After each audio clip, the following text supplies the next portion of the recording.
Earlier last summer, I had to drive a relative to a medical facility. In the lobby of that medical facility, one elderly lady in a chair, in a wheelchair, was screaming, "Oh, I don't want to die, I don't want to die." And the nurses came to her and very patiently tried to tell her, "You won't die, ma'am, you won't die." And she kept screaming, "Oh, I don't want to die." Now, this is a natural feeling. Living beings in the material world are looking, they're aspiring, they're hankering for eternal life. The problem is we can't get eternal life here. You can't get eternal life here.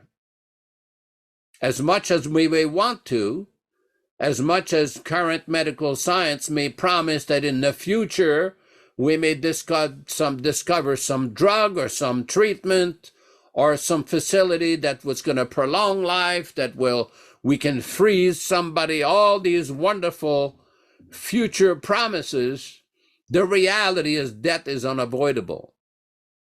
It's unavoidable.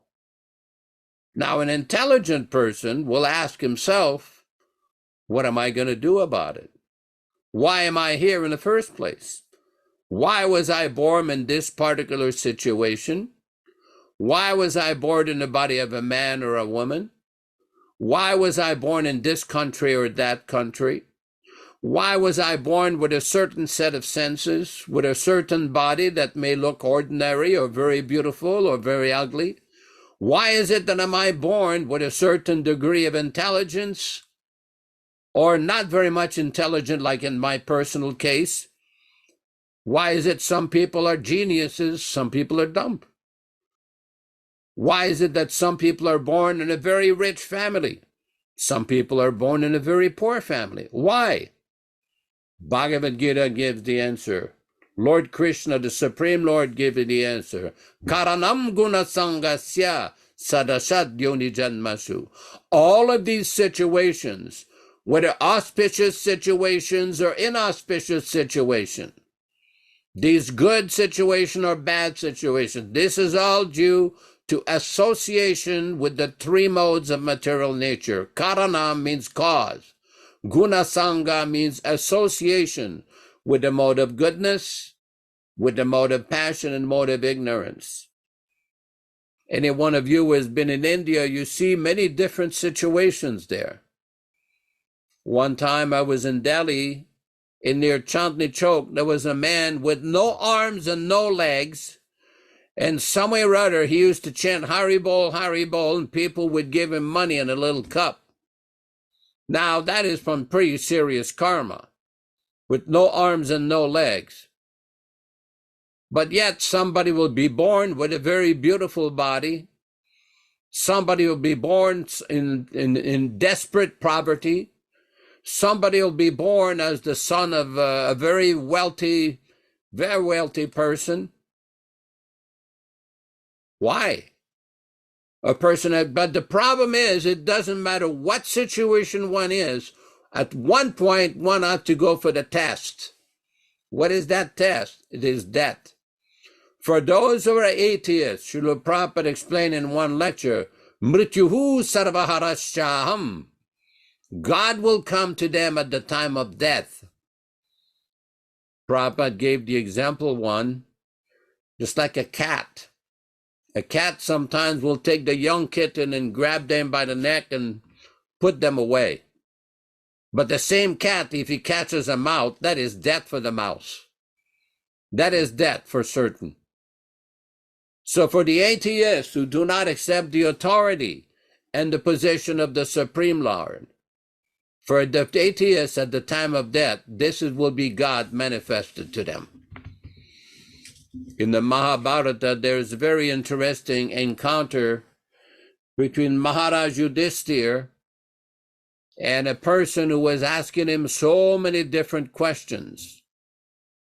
And the final question was asked, what is the most wonderful thing in the world? And Maharaj Yudhishthira answered, Ahani ahani gachanti yamalayam sheshastavaramichanti Kimastaryamataparam. What can there be a more wonderful thing than this, that every single day we see different persons going to the abode of Yamaraj, the demigod in charge of that, in charge of providing the judgment for living entities, along with his associate, the scribe, who writes down all the karma of the living entities, Chitragupta. But every day we see that living entities are going to see Yamaraj. But yet people do not take care. They do not make provisions. They keep laboring in ignorance, trying to enjoy their senses. Futile pursuits. Prabhupada once gave the example, we were in Calcutta explaining that point, said, so if you are renting a room, you know you are going to be there only for 2 weeks. Will you spend all kinds of money redecorating the apartment, redoing the apartment, doing this, doing that? You know you will not be there. You only have 2 weeks to be there. So similarly, in this life, we have a limited amount of time here in this body. So why waste time trying to make a permanent arrangement here? All the various religions around the world, the various religious practices and religious paths do not recommend that people here trying to make a permanent arrangement. Whether it's the Bible, the Quran, the Torah, the scriptures of the Buddhists, all of these different religious scriptures, the Vedas, Tamasima Jyotirgamaya, come out of the darkness and go in the light. Or how do you do that? How do you accomplish that? Tadvinganartam saghurumeva bigachet shamit panihi shotriyam brahmanistam. You have to approach a bona fide spiritual master. Fortunately, in this age, the bona fide spiritual master has approached everybody.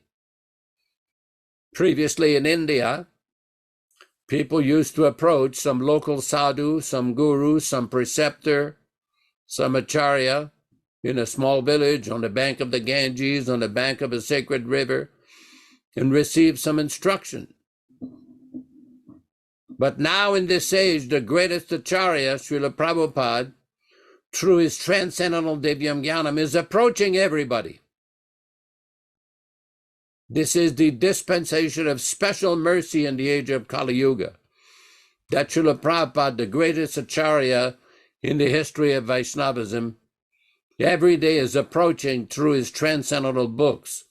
Hopefully people can get non-adulterated, non-edited books. And in this way, they can get special mercy.